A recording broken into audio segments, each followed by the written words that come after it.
हरिओम. भगवद्गीताबोध योगदास श्री जय गणेश जोशी यांनी केलेले निरूपण. अध्याय 9. राजविद्या राजगुह्य योग. ओम श्री परमात्मने नमः. अथ नवमोऽध्यायः. जय योगेश्वर. परमात्म्याला नमस्कार. अध्याय 9. श्लोक क्रमांक 22. अनन्याश्रिन्तयन्तो मां ये जनाः पर्युपासते तेषां नित्याभियुक्तानां योगक्षेम वहाम्यहम्. जे लोक अनन्य भावे माझेच चिंतन करून सर्वतोपरी माझीच उपासना करतात, अशा प्रकारे माझ्यातच नित्य रत असलेल्यांच्या योगक्षेमाची काळजी मी घेत असतो. येथे अनन्य असा शब्द आलेला आहे. या श्लोकातील याचा अर्थ आपण पाहणारच आहोत, परंतु या शब्दाचा या अध्यायाशी आणि श्लोकाशीही संबंध आहे. हा 9वा अध्याय महाविलक्षण अनन्य आहे. असे म्हणतात की लोकांचा निरोप घेऊन, भावंडांचा निरोप घेऊन, गुरु श्री निवृत्तीनाथांच्या चरणी वंदन करून श्री ज्ञानेश्वर माऊली हा 9वा अध्याय म्हणत म्हणत समाधीस्थळी गेले. हा श्लोकही मोठा मोलाचा आहे. 9वा अध्याय गीतेच्या मध्यावर आहे. हा 360वा श्लोकही गीतेच्या मध्यावर आहे.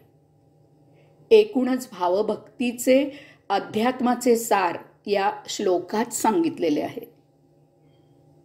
भगवंत श्री सांगत आहेत की जे लोक माझी अनन्य भक्ती करतात, याचा अर्थ जे लोक केवळ फक्त भगवंत श्रींचीच उपासना करतात, असे लोक इतर कुणाचीही उपासना करत नाहीत. तसेच असे लोक भगवंत श्रींची अनन्यपणे उपासना करतात. त्यांच्या ठाई एका भगवंत श्रींखेरीज इतर काहीही भाव नसतो. याचा अर्थ ते भगवंत श्रींवर एकाग्र होऊन उपासना करतात. केवळ भगवंत श्रींच्याच ठाई एकचित्त होऊन असे लोक भगवंत श्रींची उपासना करतात. संत मीराबाई भगवंत श्रींचे भजन म्हणत भगवंत श्रींच्या चरणी देहभान विसरून नाचते आहे. तिला भगवंत श्रींखेरीज इतर काहीही दिसत नाही, ऐकायला येत नाही, समजत नाही, कळत नाही. सदा सर्वदा एकमात्र भगवंत श्री जाणवत आहेत. अशा लोकांची प्रत्येक हालचाल ही भगवंत श्रींसाठीच असते. एवढेच नव्हे तर आशांचे लक्ष जसे भगवंत श्री असते, तसेच हे लक्ष गाठायचे साध्यही भगवंत श्रीच असतात. मार्गदर्शकही भगवंत श्रीच असतात. असे लोक नित्य सदा सर्व काळ भगवंत श्रींच्याच चिंतनात धुंद असतात, रत असतात, मग्न असतात. त्यांना मुद्दाम भगवंत श्रींची आठवण करावी लागत नाही. जे काही घडेल, भले बुरे असे सर्व काही, ते सर्व भगवंत श्रींच्याच आठवणीत ते स्वीकारतात. ते भगवंत श्रींच्याच स्मरणात जीवन जगत असतात. भगवंत श्री हाच त्यांचा श्वास असतो आणि निश्वास असतो. भगवंत श्री पुढे म्हणतात की अशा माझ्या भक्तांच्या योगक्षेमाची काळजी मी घेतो. योग याचा अर्थ दोन गोष्टींचे मिलन, दोन गोष्टी जुळून येणे, दोन गोष्टींची भेट होणे. क्षेम याचा अर्थ स्वास्थ्य, संरक्षण. याचा अर्थ भगवंत श्री त्यांची अनन्य भक्ती करणाऱ्या भक्ताला जे मिळायला पाहिजे ते मिळण्याची व्यवस्था करतात. हा झाला योग. तसेच त्याला जे मिळाले ते जतन करतात, हे झाले क्षेम. परंतु येथे इतका संकुचित अर्थ घेऊन चालत नाही. योगक्षेम याचा याहूनही व्यापक अर्थ आहे. अशा त्यांच्या भक्ताला जे मिळता कामा नये त्याचा भगवंत श्री वियोग घडवून आणतात. भक्ताच्या जीवनक्रमात बिघाड घालणाऱ्या गोष्टींपासून भगवंत श्री भक्ताला दूर राहायला मदत करतात.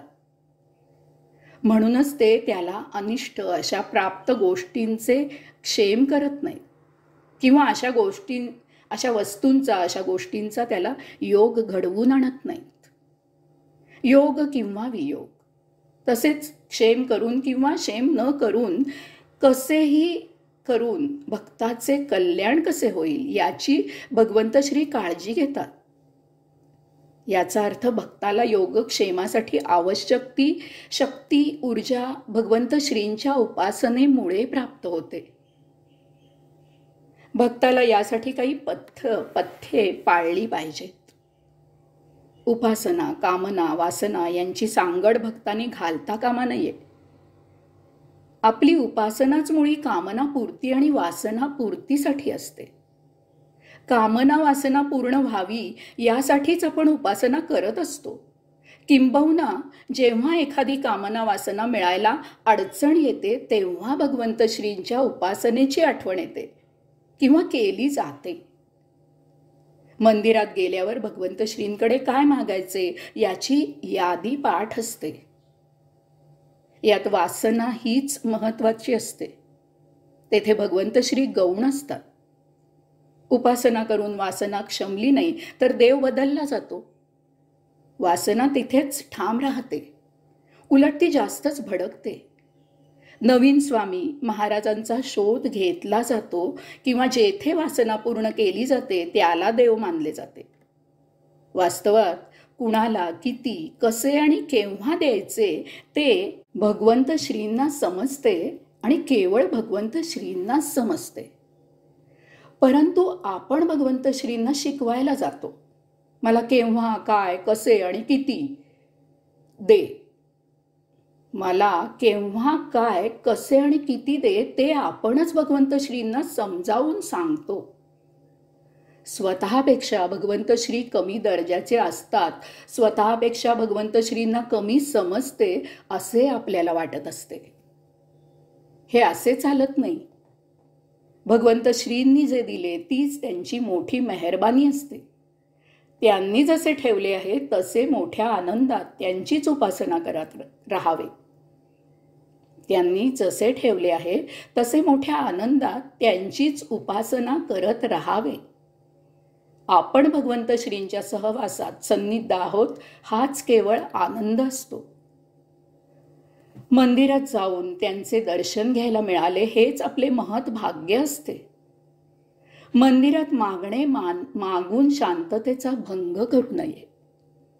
यापेक्षा भगवंत श्रींच्या चरणी मौन शांत बसावे. त्यांच्या निश्चल मूर्तीशी निश्चळ बसण्याची पैज लावावी. त्यांच्या निश्चल मूर्तीशी निश्चळ बसण्याची पैज लावावी. तेथे चारी बाजूने तुम्हाला घेरून भगवंत श्री आपला वरदहस्त तुमच्या मस्तकी ठेवतील. याहून आणखी महाप्रसाद तो कोणता असणार? हरिओम.